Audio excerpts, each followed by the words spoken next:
you recently got involved with some philanthropies, and I'd love to hear a little bit more about your efforts there and the scholarships that you're providing for people.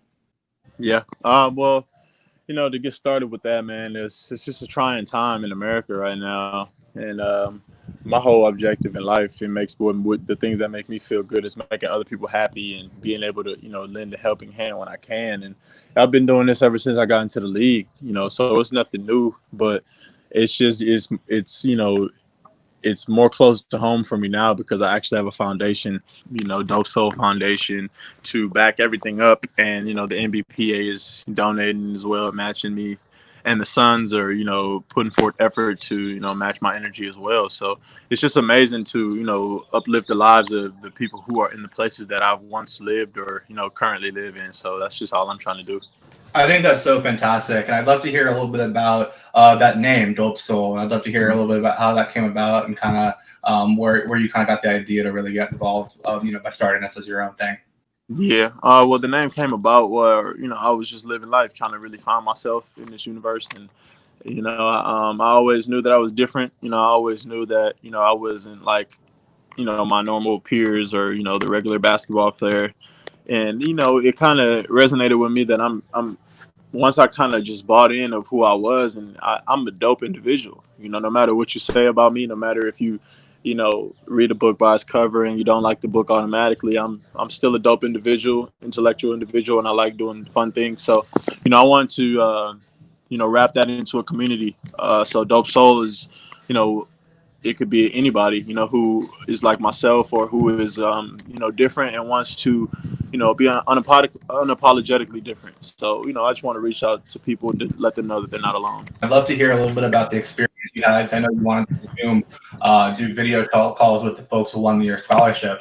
What was that experience like? And did you feel like the people that you kind of were able to speak with are those dope souls that you're talking about?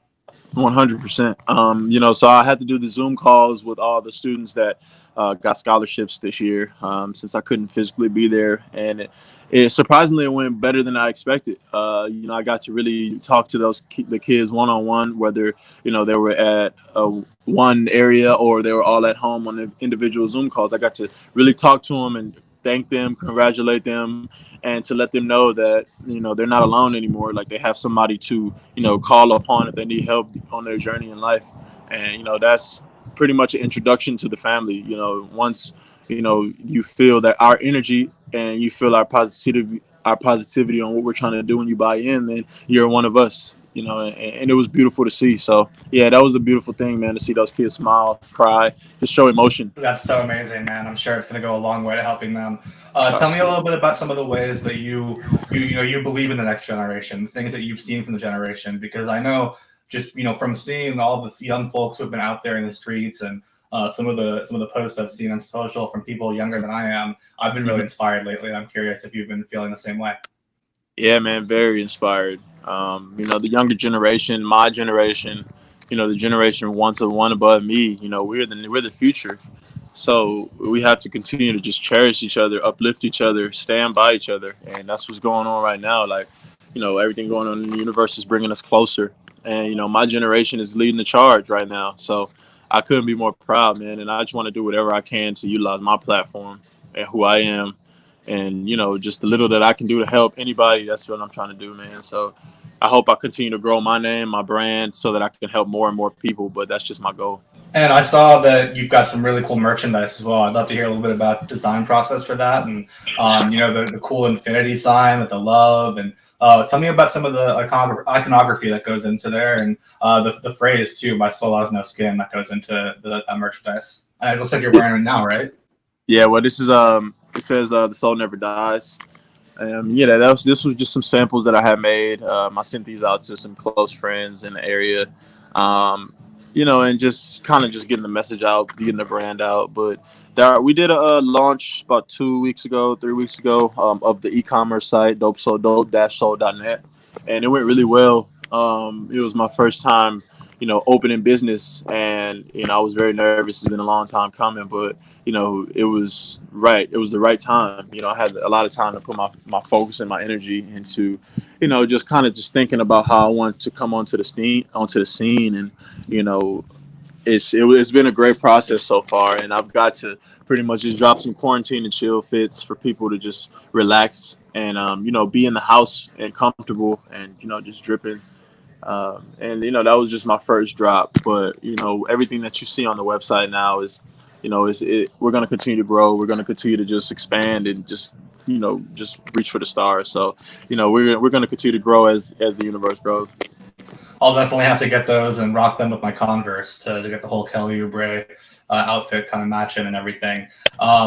You were at some protests earlier today. I know that you were, you said that you were out there for change. I'd love to hear about your impressions and some of the things that you noticed, and why you feel it's so important for you as a basketball player to go out there and be a voice for your generation, for your professions. I've seen so many people that are doing that right now. It's amazing. It's very important, man, to speak out. I was having like a psychological warfare for like 2 days before I made any action, and it was, I had to reach out to some people. I actually talked to Coach Monty Williams, in detail about how I was feeling, because he came out, immediately with a very bold statement of how he was feeling and expressed his hurt and his pain, and it really struck me deeply to, want to follow my heart and say what was on my mind, and I did that by stepping out on the streets with the civilians and protesting for a little bit. I didn't really walk. I just stood on the corner and had my signs with my family, and just we sent a message, and it was very important to just do that, to get my voice out there, because obviously everything going on in the world, everybody has their own sides, but you pick a side and you stay with it. You dig? So I was just trying to get out there and do my part at least. And this, my soul has no skin, was on my sign. It pretty much is simple, man. Everybody, we're on this universe for a reason, man. There's no answers to why there's hate in the world, but all I can do is just continue to just follow love, man. And my soul has no skin, so I love those who have a soul and who love all, honestly. So that's what it is.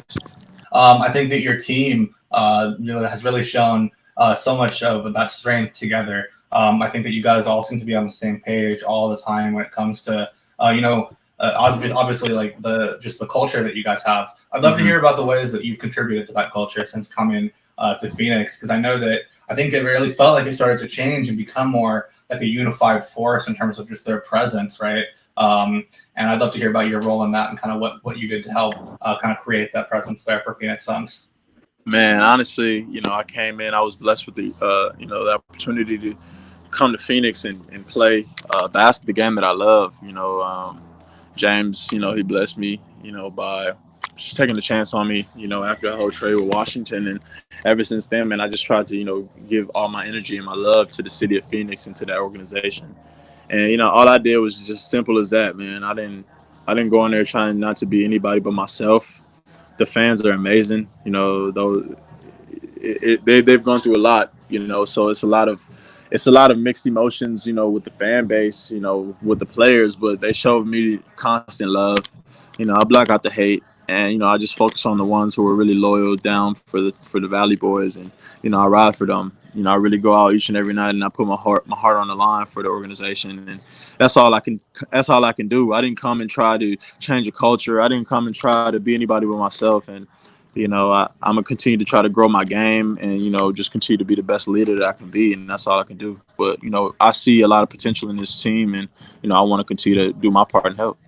Absolutely. And I'd love to hear about some of the conversations that you've had with Monty Williams recently, because like you said, he made a post and he was kind of at the forefront of this right away. How are some ways he's been able to kind of help shape you and help kind of shape the way that you've looked at this movement recently?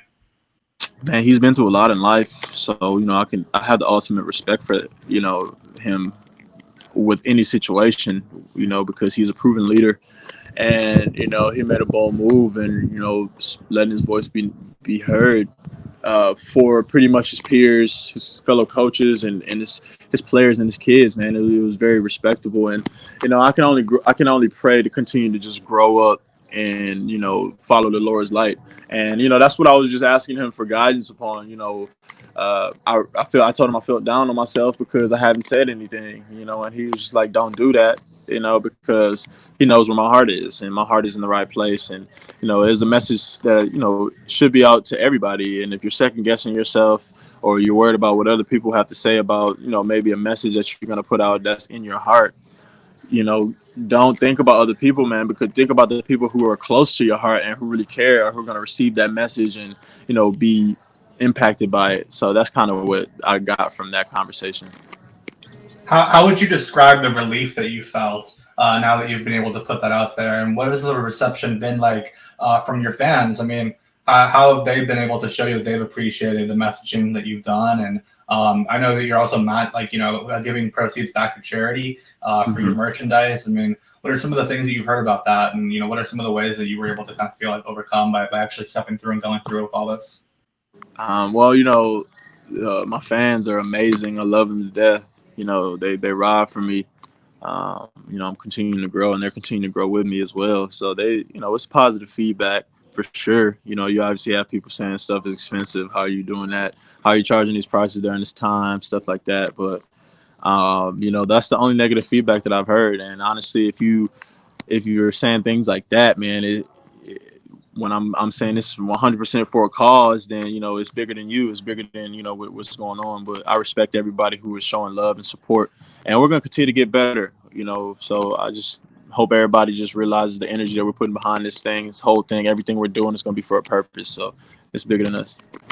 What are some of the conversations you've had with your teammates lately? Obviously, there's so much going on in the world with the virus, with the social activism that's been so phenomenal to see, but also with the NBA coming back soon, too. How have you guys been able to stay in contact, and what are those conversations like? I'd love to hear what you guys are going back and forth about right now. There's so much to say. Yeah, I mean, just excitement, honestly, man, excitement.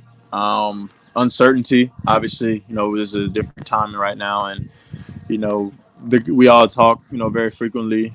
And it's just a thing of, we've been away from each other for a while, man, and it's been an uncertain time to whereas we haven't known anything about what's going to happen in our future or playing basketball wise. So now we do know, and we kind of just focus on the next step, and we kind of just getting ready to link back up and work and get back in rhythm and do what we have to do. But it's just, we have to continue to get better each and every day. We haven't done anything yet. So, our main goal should be to just lock in and just continue to just focus on getting better and coming back next year, better than ever.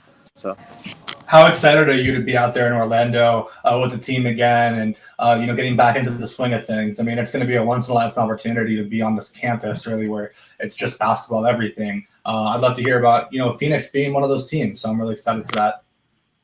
Godspeed, man. I don't really know what to expect. But, basketball is back again. And, it's going to be, very exciting to get out there and hoop.